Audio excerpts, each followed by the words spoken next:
Buenos días, hermanos, Dios los bendiga.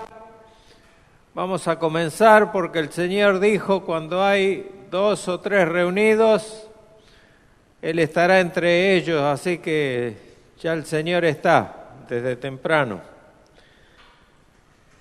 Así que nos toca a nosotros ahora hacer la parte que nos corresponde, que es preparar nuestros oídos, nuestra mente y nuestro corazón para ver la enseñanza del capítulo 8 que comenzamos hoy. Capítulo sumamente importante, es un capítulo fundamental de nuestra fe. Habla de Cristo, el mediador. Así que vamos a empezar con el capítulo 8.1.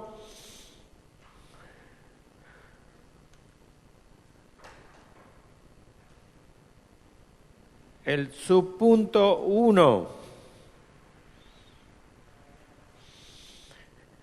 Vamos a empezar diciendo que después de hablar de pacto, también tenemos que recordar que anteriormente en el capítulo 6 habíamos hablado de otro tema muy importante y fundamental, que es el motivo por el cual el pacto de Dios fue establecido. ¿Cuál fue ese motivo? El pecado de Adán, como cabeza federal, pasó a toda la humanidad, dice la palabra de Dios, y así lo debemos creer.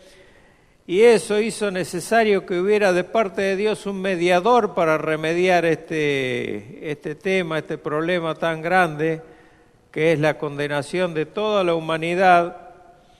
Sin un mediador, el hombre por sí mismo habíamos visto que es incapaz de poder alcanzar salvación, siquiera acercarse a Dios, ni por el querer ni por las propias obras. El hombre estaba imposibilitado y sigue aún imposibilitado de acercarse a Dios por su propia voluntad. Si Dios no lo llama a salvación, el hombre está totalmente incapacitado.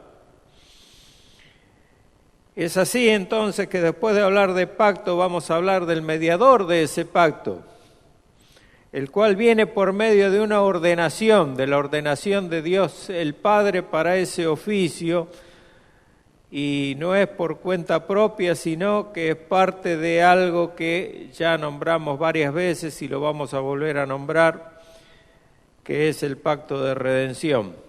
Antes de entrar de lleno a la declaración de fe, vamos a ver lo que dice Pablo. Los invito a ir a 1 Corintios capítulo 15, en el versículo 45, con respecto a lo que decía al principio respecto de Adán y al mediador del nuevo pacto, Pablo. Dice la palabra de Dios: así también está escrito, fue hecho el primer hombre, Adán, alma viviente, el postrer Adán, espíritu vivificante. Y nos surge entonces una pregunta: ¿por qué Pablo llama a Cristo el postrer Adán? ¿Qué tiene que ver Cristo con Adán? Bueno, cuando estudiamos la condición del hombre frente a la ley de Dios, no tenemos en cuenta que solamente 2 hombres han sido representantes de toda la humanidad. En el principio fue Adán, fue el representante de toda la humanidad para condenación, lamentablemente. Y el postrer Adán, que llama Pablo Cristo, lo es como representante también federal de la raza humana. Para eso se encarnó y vino a este mundo, y se encarnó para salvación, para justificación, para redención. O sea, los 2 polos, los 2 extremos opuestos. Adán para condenación, Cristo para nuestra justificación. Era necesario que así fuera. Lo que vamos a ver en este capítulo 8 entonces es cómo Jesucristo, como mediador de un nuevo pacto, triunfa donde Adán fracasó. Cristo triunfa donde Adán fracasó, bajo los mismos principios, había una ley que cumplir, si se quiere. Cristo triunfó de una manera mucho más sofisticada, podíamos decir, porque ya estaba la ley completa cuando Cristo vino a este mundo y se encarnó y tuvo que cumplir algo que Adán no tuvo que cumplir. Lo de Adán era sumamente simple, era cumplir con una sola orden que Dios le dio, que era no comer del fruto prohibido. Cristo ya tuvo sobre sí los 10 mandamientos y más de 120, 125, 126, no recuerdo cuántos son en realidad los mandamientos que de las leyes ceremonial, las leyes civiles y todo que Dios dio al pueblo de Israel. Así que Cristo estuvo mucho más comprometido en el cumplimiento de la ley que Adán. Sin embargo, Él triunfó donde Adán fracasó. Vamos a leer el párrafo 1, subpunto 1 del capítulo 8, que lo tienen ustedes en la declaración de fe. Dice así: agradó a Dios en su propósito eterno escoger y ordenar al Señor Jesús, su Hijo unigénito, conforme al pacto hecho entre ambos, para que fuera el mediador de entre Dios y el hombre, profeta, sacerdote y rey, cabeza y salvador de la Iglesia, el heredero de todas las cosas y juez del mundo, a quien dio desde toda la eternidad un pueblo para que fuera su simiente y para que a su tiempo lo redimiera, llamara, justificara, santificara y glorificara. La declaración de fe en todo momento, desde que comenzamos a verla, después de ver lo que era el capítulo 1 de la declaración de fe, comenzamos a ver el tema de la soberanía divina en cuanto a la salvación, a través de la elección que Dios hace de las personas, algo que nos distingue y nos da una característica muy particular dentro de la doctrina general de la Iglesia. El abanico doctrinal que se abre es muy grande, hay diferentes interpretaciones de muchos temas. Nosotros tratamos como Iglesia Reformada, de estar siguiendo bíblicamente lo que la Biblia dice sin hacer conjeturas ni seguir nuestros pareceres. Entonces, según lo que la Biblia dice, Dios escogió desde antes de la fundación del mundo un pueblo para sí. No ese pueblo eligió a Dios, sino que Dios eligió a ese pueblo. En ese orden están las cosas. En este punto debemos analizar varios aspectos importantes en el subpunto 1. Pero el aspecto principal y más importante, el aspecto central, el medular de este punto es la función del mediador, que sabemos que es Cristo, como un triple oficio que Cristo aceptó de parte del Padre: el de profeta, el de sacerdote y el de rey. Es un punto central que vamos a desarrollar, y al respecto debemos tener un aspecto muy importante en cuenta, y es que nuestra declaración de fe fue redactada en un momento de mucha convulsión y controversia con la Iglesia de Roma. La Iglesia de Roma no se quedó quietita ni callada cuando Lutero clava las 95 tesis después de Worms y todo lo que pasó, que lo quisieron obligar a retractarse y Lutero no quiso.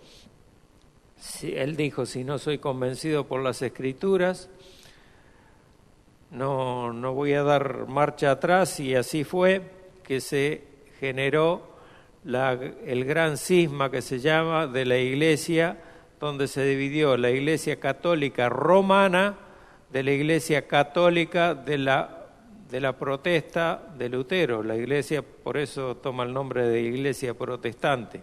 A muchos no les gusta ese término, pero es así, porque Lutero protestó contra Roma sobre un punto en particular que era el tema de la gracia de Dios en la salvación y no las obras que Roma atribuía a la salvación como condición. Después de esto, y después de ponernos en contexto de este tema, de que estaba en medio de una controversia, por lo cual nosotros debemos, como reformados, enfatizar lo que dice la Biblia en ciertos aspectos que tiene que ver con los oficios que nombré recién, profeta, sacerdote y rey de nuestro Señor Jesucristo, porque esto hace al oficio de mediador, que es muy diferente como la Biblia lo trata y lo enseña a como la Iglesia de Roma lo comprende y lo enseña también. La Iglesia de Roma tiene muchos errores y muchos desvíos, pero no son errores a consecuencia de una mala interpretación porque ellos no son capaces de interpretarlo de otra manera, sino que es tendenciosa. La Iglesia de Roma nació con Constantino. Y el emperador Constantino lo que tenía en mente era perpetuar lo que era el César como cabeza del imperio romano. O sea, él quería continuar con el imperialismo de Roma a nivel mundial a través de algún medio y lo hizo a través de la Iglesia. Por eso la Iglesia de Roma se mete en cada uno de los gobiernos del mundo que le permiten, ¿no? Es parte la Iglesia de la parte gubernamental que no tiene nada que ver. Nosotros somos en ese sentido separatistas o divisionistas. Nosotros decimos que la Iglesia y el Estado no tienen absolutamente nada que ver, son independientes una de la otra. O sea que las decisiones políticas son decisiones del hombre y las decisiones que se toman a través de lo que Dios dice en su palabra son cuestiones que atañen a los creyentes y nada más. No tiene nada que ver con las decisiones del Estado. Si no, tendríamos que estar supeditados a lo que el Estado dice o interferir con lo que el Estado piensa y decide. Y no es así. Nuestro Señor Jesucristo, y solo Él fue ungido por el Padre para cumplir satisfactoriamente cada uno de estos tres oficios. Entonces, profeta, sacerdote y rey. Los vamos a ver a los tres, no en gran profundidad, sino brevemente, pero lo suficientemente profundo como para que lo podamos entender y lo podamos explicar en el caso que nos pregunten y nosotros podamos tener de ahí una base para después poder estudiarlo en profundidad como querramos, ¿no? Nuestro Señor Jesús como profeta sería el primer punto entonces. Primero tenemos que definir de qué se trata el oficio de profeta. Y también cuál es su alcance. Un profeta es aquel a quien Dios reviste de su autoridad. El profeta habla con la autoridad que Dios le da para comunicar su voluntad, no la del profeta, sino la voluntad de Dios, a los hombres y para instruirlos en lo que Dios dice. O sea, para explicar de qué manera Dios quiere las cosas. En cuanto a la institución de algunos hombres para cumplir con la función de profeta, sabemos que por las Escrituras, que Dios promovería o seleccionaría o elegiría de entre el pueblo a personas que cumplieran con ciertas características, o sea, que sean personas que tuvieran la suficiente autoridad para proclamar una verdad que Dios le daría, con la que Dios lo instruiría, no su propia voluntad, como les decía recién. El profeta hablaría además, no solo por la palabra de Dios, sino con su testimonio de vida.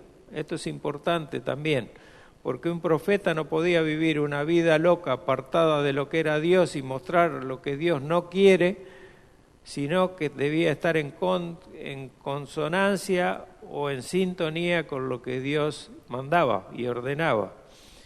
La vida del profeta era una forma de testimoniar, como lo es en nosotros también.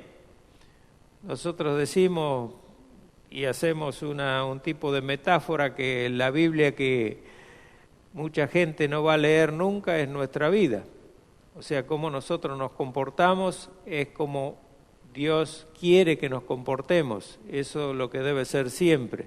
O sea, nuestra vida debe mostrar a Cristo en todo momento, no lo que nosotros, por eso debemos cuidarnos de cuando la carne nos sobrepasa, porque esa muestra de cuando nosotros sobrepasamos el nivel espiritual o la muestra que estamos dando de espiritualidad, que no es ser hipócrita, sino estar dentro de lleno del Espíritu. Muchas veces nos parece a nosotros llenos del Espíritu, pero estamos un poquito sobrepasados por la carne en muchos aspectos y tenemos como que forzarnos para dar un buen testimonio. Eso no debería ser.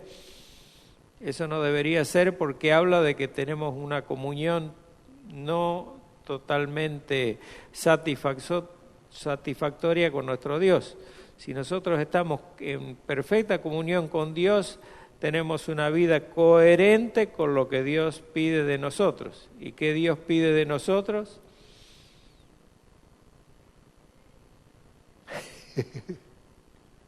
Perdón por la pregunta, pero ¿qué es lo que Dios pide de nosotros?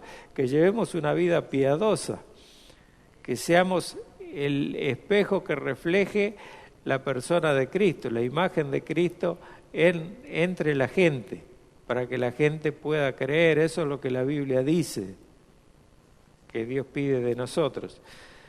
Como profeta, entonces el profeta hablaría y viviría como Dios dice que debe ser.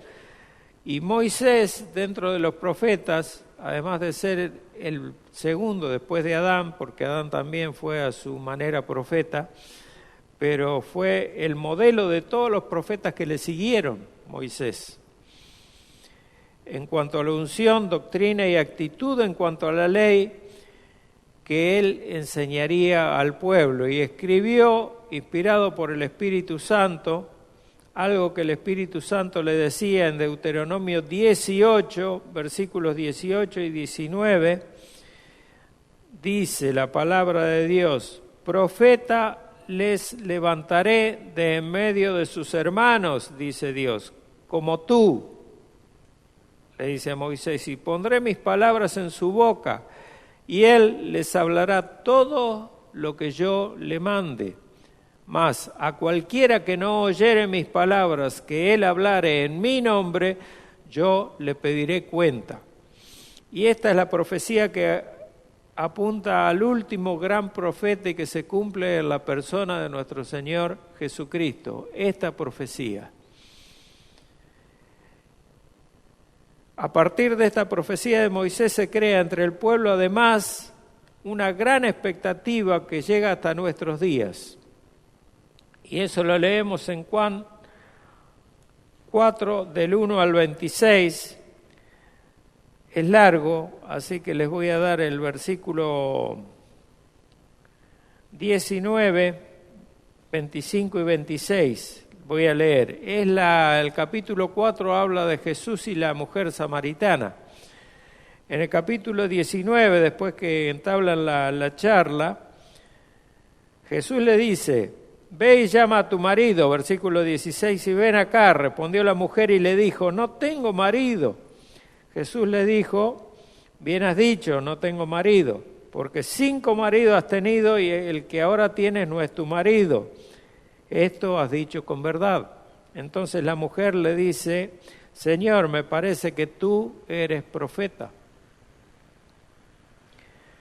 Luego, en el versículo 25-26, leemos: le dijo la mujer: sé que ha de venir el Mesías llamado el Cristo.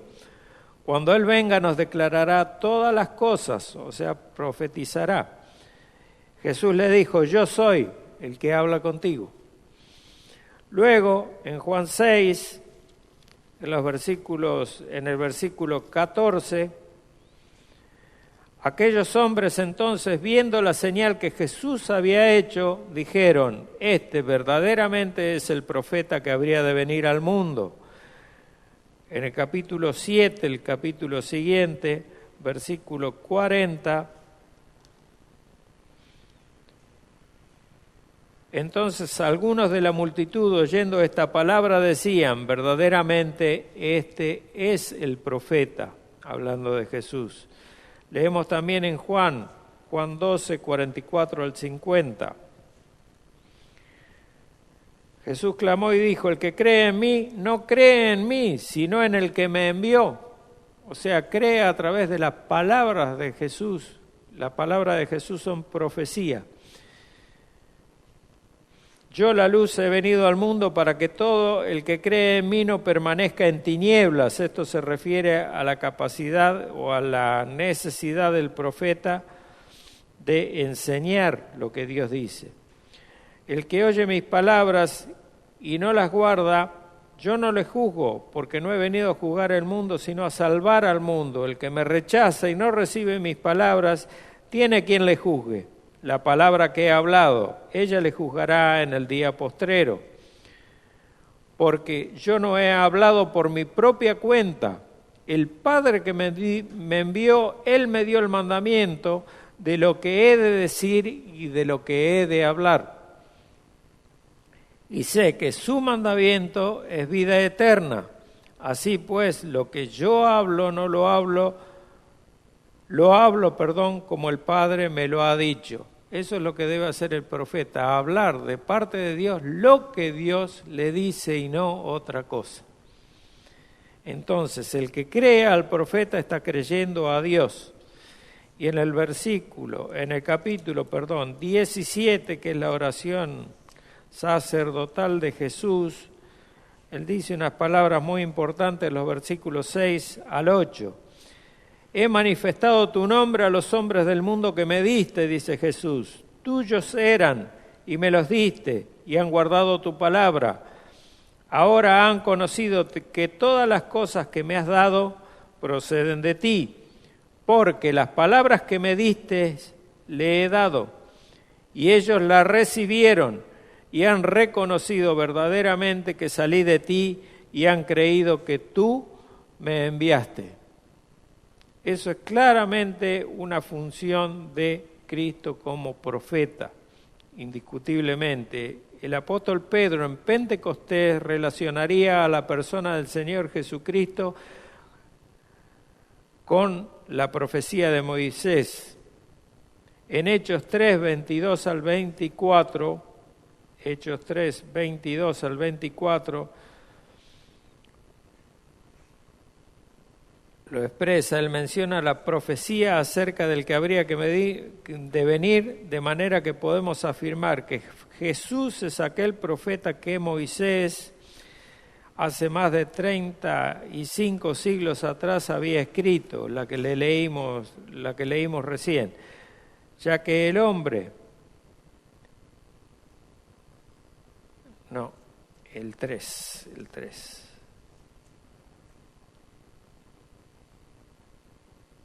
Porque Moisés dijo a los padres, dice Pedro, el Señor vuestro Dios os levantará profeta de entre vuestros hermanos como a mí, a él oraréis y a él oiréis, en todas las cosas que os hable, y toda alma que no oiga a aquel profeta será desarraigada del pueblo. Y todos los profetas desde Samuel en adelante, cuando han hablado, también han anunciado estos días, los días de Cristo, los días del nuevo pacto, a eso se refiere.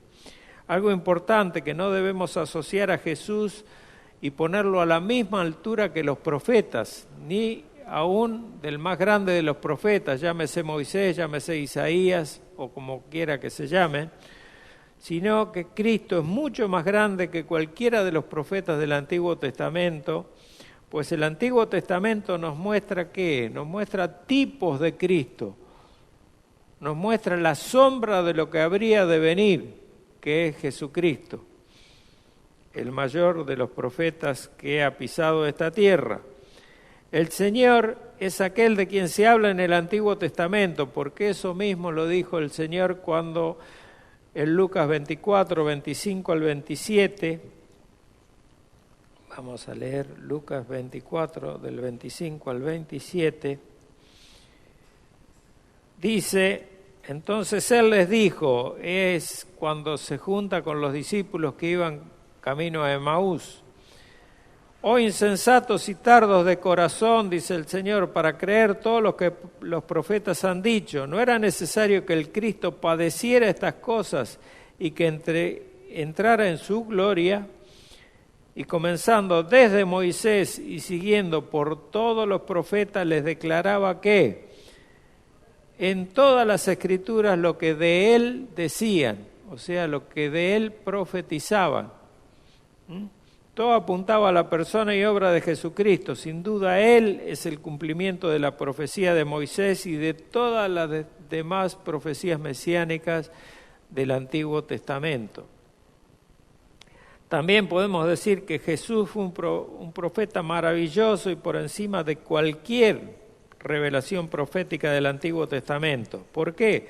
Porque todos los profetas que hablaron en el Antiguo Testamento decían así, comenzaban hablando diciendo, así ha dicho Jehová.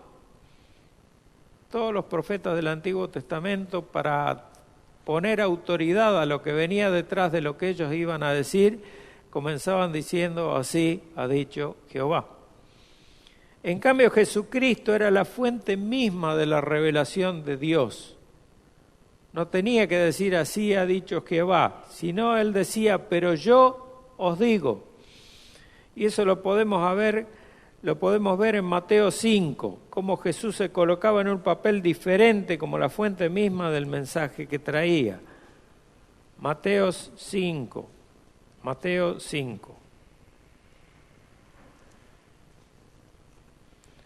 El Sermón del Monte.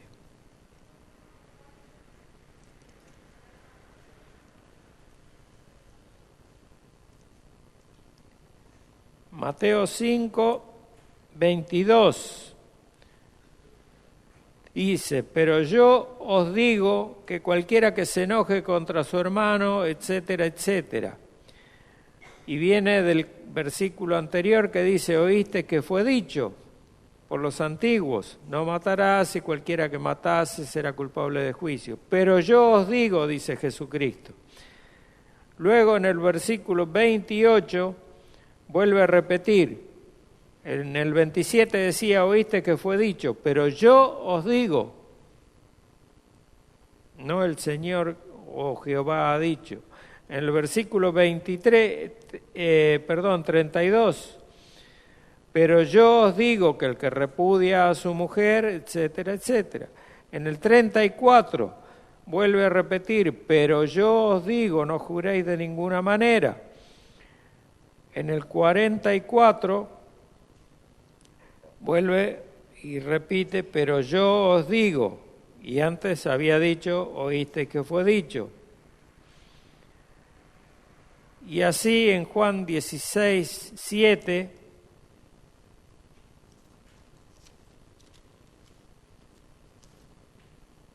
no lo quiero hacer largo, pero es importante leer lo que la palabra de Dios dice siempre. Antes, porque yo os he dicho estas cosas, tristeza ha llenado vuestro corazón, pero yo os digo la verdad. Yo os digo la verdad.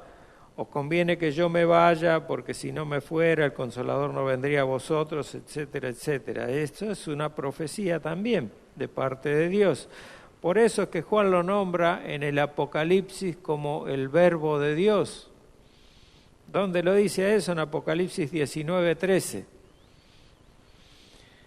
Lo pueden leer ustedes, yo para no hacerlo tan largo lo pueden leer. Había una escritura que decía el Verbo de Dios. Jesucristo es la expresión de la manifestación de lo que es Dios. Él es la palabra, Él es el logo.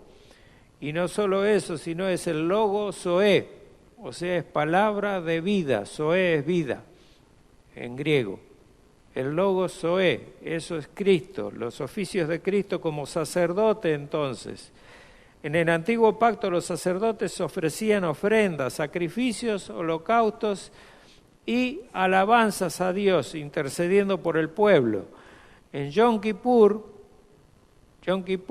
es la sexta de las 7 fiestas solemnes de los judíos, si se acuerdan. La primera era, ¿cuál? La Pascua. Luego, los panes sin levadura. Luego, la fiesta de Pentecostés, la fiesta de las semanas, las trompetas, venía Yom Kippur y después venía la última fiesta que era ¿cuál?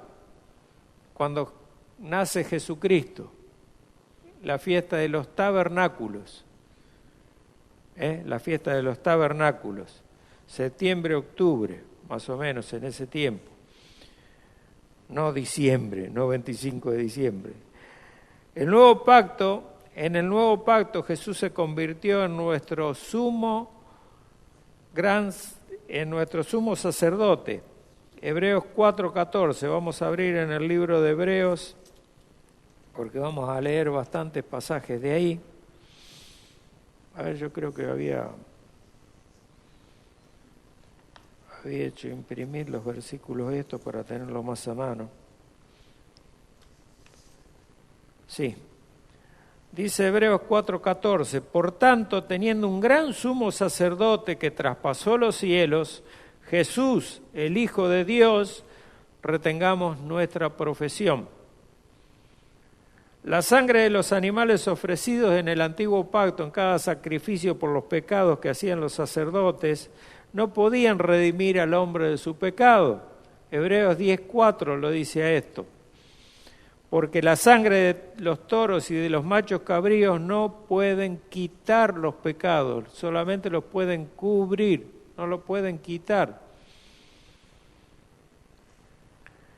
De manera que aquellos sacerdotes eran, al igual que los profetas de aquel tiempo, hablando del oficio de profeta, eran sombras de aquel que habría de venir. El Señor Jesucristo es quien presenta la ofrenda perfecta y definitiva por el pecado.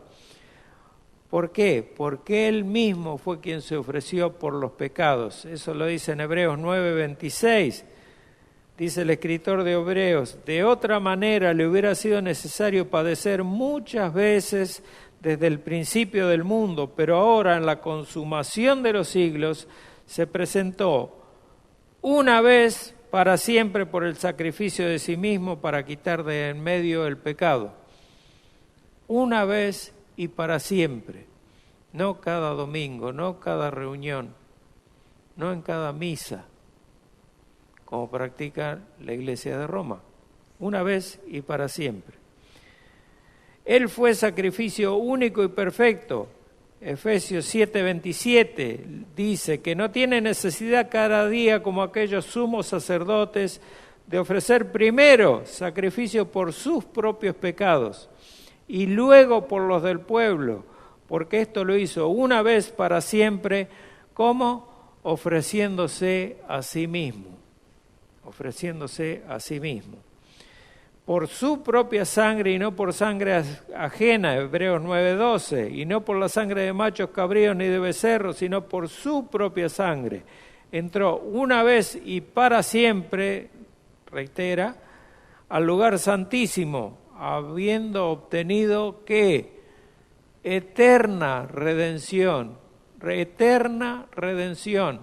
Eterno significa que no tiene ni principio ni fin, o sea que es desde siempre, desde que el Dios el Padre hace la elección del pueblo que habría de ser en algún momento cuando Él comenzara con la creación, desde ese tiempo para siempre. Ese es el periodo que abarca la redención. Una vez y para siempre, Hebreos 10, del 10 al 12. Una vez y para siempre, por tercera vez lo reiteramos. En esa voluntad somos santificados mediante la ofrenda del cuerpo de Jesucristo, hecha una vez para siempre.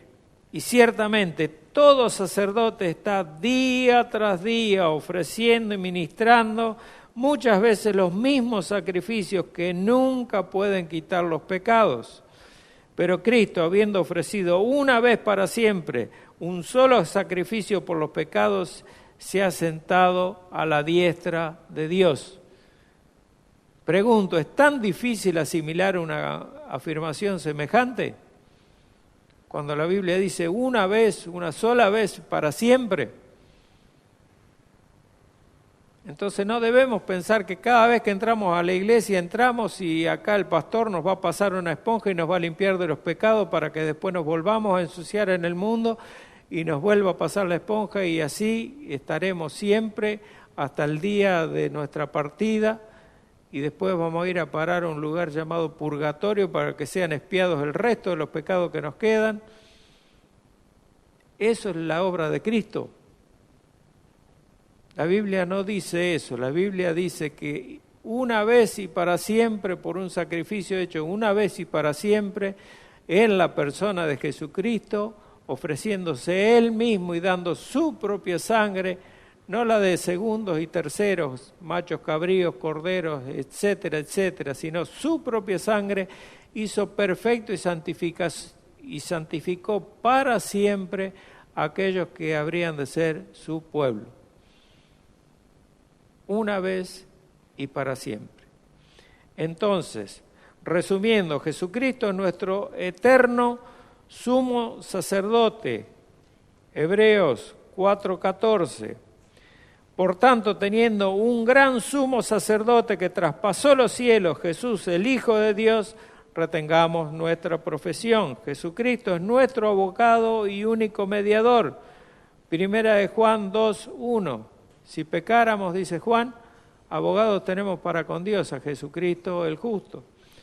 Hebreos 8:6. ¿Qué nos dice Hebreos 8:6?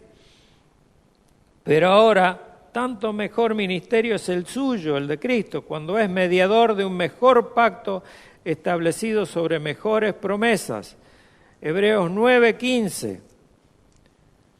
Así que, por eso es mediador de un nuevo pacto, para que interviniendo muerte para la remisión de las transgresiones que habría bajo el primer pacto, los llamados, no todos, los llamados reciban la promesa para herencia eterna.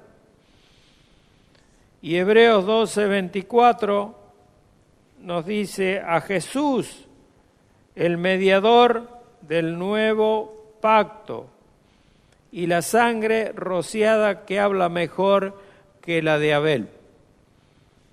Tercero, Cristo fue nuestro sustituto ante Dios el Padre. Hebreos 9:24. Porque no entró Cristo en el santuario hecho de mano, figura del verdadero, sino en el cielo mismo, para presentarse ahora por nosotros ante Dios. El que le puso el pecho a la ira de Dios, ¿quién fue? Jesucristo. No fue ni la Virgen María, ni los santos, ni nada por el estilo. Fue Jesucristo mismo. Por Él, a través de Él y a través de su sangre, sus sacrificios, somos salvos. No hay otro camino. No es por ninguna obra que nosotros podamos hacer. Ya lo dejamos claro hace tiempo, pero es bueno repetirlo. Ahora, Jesucristo como Rey. En Mateo, en el Evangelio según Mateo 2:2, leemos, cuando Jesús nació en Belén de Judea, en días del rey Herodes vinieron de oriente a Jerusalén unos magos, diciendo, ¿dónde está el rey de los judíos que ha nacido? Porque su estrella hemos visto en el oriente y venimos a adorarle. Desde su nacimiento Jesús estaba siendo reconocido como un rey. A pesar de cuando vinieron los magos ya Jesús tenía cerca de 2 años, ¿no? Porque estaba viviendo en una casa. Pero aparte de esto, desde su propio nacimiento, desde que estos magos vieron que eran observadores, sabios observadores de las estrellas y esas cosas, no magos de hacer magia, con las cartas ni a parecer conejo de la galera.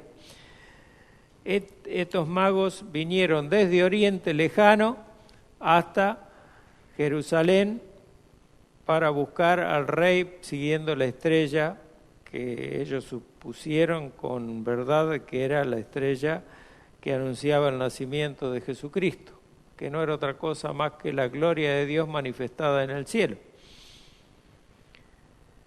Desde su nacimiento, entonces, Jesús estaba siendo ya reconocido como un rey. Y luego, durante su ministerio terrenal, vemos que Jesús rechaza esto que venía de parte del mismo pueblo judío de querer transformarlo en un rey o aceptarlo como rey. ¿Y por qué es esto?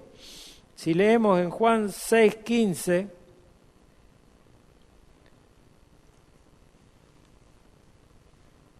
vamos a tener las respuestas en ese maravilloso capítulo de Juan, capítulo 6. Pero entendiendo Jesús que iban a venir para apoderarse de él y hacerle rey, volvió a retirarse al monte él solo. ¿Por qué? Porque a Jesús lo buscaban para que fuera un rey terrenal. El judío desde siempre ha sido muy, salvo aquellos llamados, aquellos elegidos, como siempre, como entre nosotros ocurre también entre los gentiles, han sido muy poco espirituales. No tenían ojos espirituales, por eso que dice 1 Corintios 2:14 que el hombre natural no percibe las cosas que son del Espíritu de Dios. Entonces ellos lo que veían en Cristo era, si era un Mesías que venía, querían creer en él. ¿Por qué? ¿Por qué lo querían hacer rey? ¿Por qué lo querían hacer el Cristo, el rey? Porque los libraría del yugo, de la opresión del yugo romano. O sea, algo físico, algo terrenal, y Jesús rechazaba esto porque no era la función de él como rey ser un rey terrenal, sino era un rey mucho más trascendente que esto. Jesucristo era el rey de un reino celestial, y no solo eso, sino un rey eterno, un reino celestial y eterno. Habíamos ya definido lo que era reino, ustedes acuérdense lo que era un reino. Cuando Poncio Pilato lo confronta ya en sus últimos días de vida sobre esta tierra, de vida humana sobre esta tierra, Jesús le responde a Pilato: mi reino, le dice, no es de este mundo. Y ni aún así los judíos comprendieron, ¿no? Mi reino no es de este mundo. Eso lo dice en Juan 18:36, si lo quieren anotar. Juan Calvino, respecto de esto, enfatizó particularmente este papel de Cristo como rey, o este oficio de Cristo como rey, ya que la Iglesia de Roma se había adjudicado en la persona del Papa el ser un rey también. Y no solo un rey, sino que usurpaba con una blasfemia terrible la posición de Cristo en este asunto, de Cristo como rey, diciendo que el Papa era el vicario, es lo que afirman ellos, el vicario de Cristo. Eso es una blasfemia terrible, porque el vicario de Cristo en esta tierra, ¿quién es? El Espíritu Santo de Dios. La tercera persona de la Trinidad es el vicario de Cristo. No hay otro vicario de Cristo en esta tierra. Cristo hoy ocupa el lugar de nuestro abogado, como dice Juan, lo que vimos recién, nuestro mediador, que es lo que estamos hablando, lo que estamos tratando.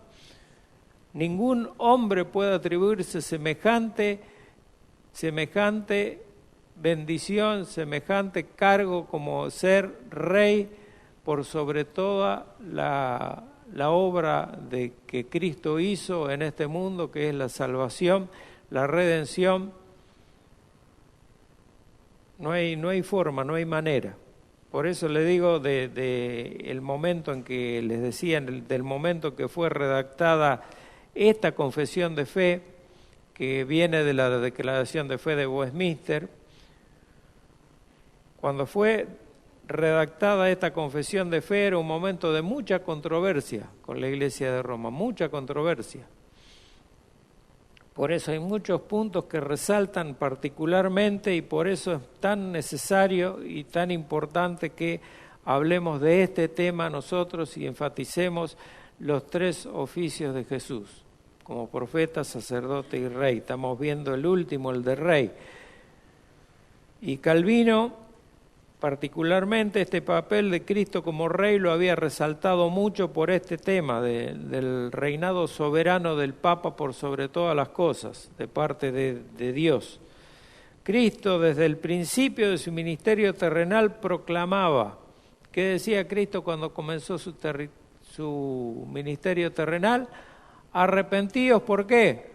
Porque el reino de Dios se ha acercado y el reino de Dios estaba siendo representado ¿por quién? Por Él mismo, por Él mismo. Más adelante, confrontado por los judíos, eso lo leemos en Juan 10, a ver, lo tengo acá cerquita. Juan 10, 24 al 26. Leemos, y le rodearon los judíos y le dijeron, ¿hasta cuándo nos turbarás el alma? Si tú eres el Cristo, dínoslo abiertamente. Jesús les respondió, os lo he dicho y no creéis. Las obras que yo hago en nombre de mi Padre, ellas dan testimonio de mí. Pero vosotros no creéis porque no sois de mis ovejas, como os he dicho. Una gran hipocresía por parte del pueblo judío, que había visto milagros de todos los tipos y colores. Y encima le dicen, lo confrontan diciéndole, si eres tú el Cristo, dínoslo abiertamente. Y Jesús le responde, os lo he dicho y no creéis. ¿Por qué? Porque el hombre natural no percibe las cosas que son del Espíritu de Dios, simplemente por eso no puede creer. El hombre que no es llamado a salvación no puede creer, salvo que Dios les abra los oídos primero y los ojos. No hay forma.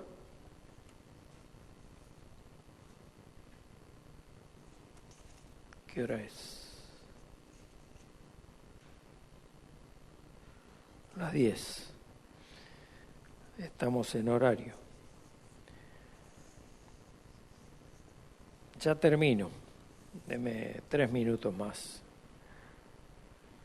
Efesios 1, 20 al 23, ahí Pablo escribe algo y enfatiza la posición de Cristo en la posición de poder como Rey absoluto. Efesios 1,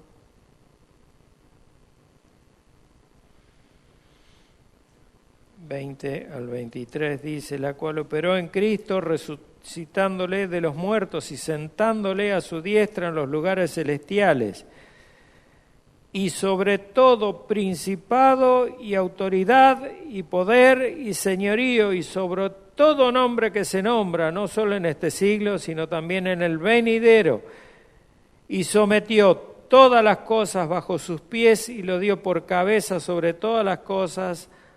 ¿A quién? A la iglesia, a nosotros, hermanos, a nosotros. En Mateo 28, 18 al 20, el mismo Señor, antes de ascender a su trono, dijo unas palabras que todos recordamos. Él dijo, toda potestad me es dada, ¿dónde? En el cielo y en la tierra. Así que Cristo no es rey solamente de su creación, en la tierra, sino de toda su creación. Cristo es el rey absoluto sobre todo, sobre todo. El mismo Señor antes de ascender lo dijo y lo entregó a la iglesia respaldando y dándole autoridad en la persona de los apóstoles, porque algunos piensan, esa comisión se la dio únicamente a los apóstoles, yo no tengo que predicar el evangelio. No es así. En la persona de los apóstoles, Cristo da esa autoridad y ese mandamiento de predicar el evangelio, hacer discípulos a todas las criaturas, en todo el mundo, a la iglesia, a través de la persona de los apóstoles. Hasta aquí dejamos, ya vamos a comenzar después a comentar algunos de los versículos asociados como Isaías 42, Juan 3:16, etcétera, ya el domingo venidero. Espero que se haya entendido bien. Si no, pregunten, por favor, acerca de los 3 oficios de Cristo, profeta, sacerdote y rey, si está comprendido y está debidamente argumentado con respaldo bíblico, bien. Y si no, pregunten que acá vamos a tratar de responderle con la palabra de Dios, pero creo que ha sido suficientemente claro. Y creo también que después de haber leído tantos versículos de la carta a los hebreos, les tiene que dar cierta curiosidad por leer la carta a los hebreos. Es una carta importantísima que tiene mucho para enseñarnos acerca de cómo el judaísmo debería ver a Cristo y no lo ve. Y nos enseña mucho acerca de lo que el judío tenía, de todas las bendiciones que los judíos tenían para poder adorar a Cristo como profeta, sacerdote y rey, y no lo hacen hasta el día de hoy, porque no lo pueden ver. Padre.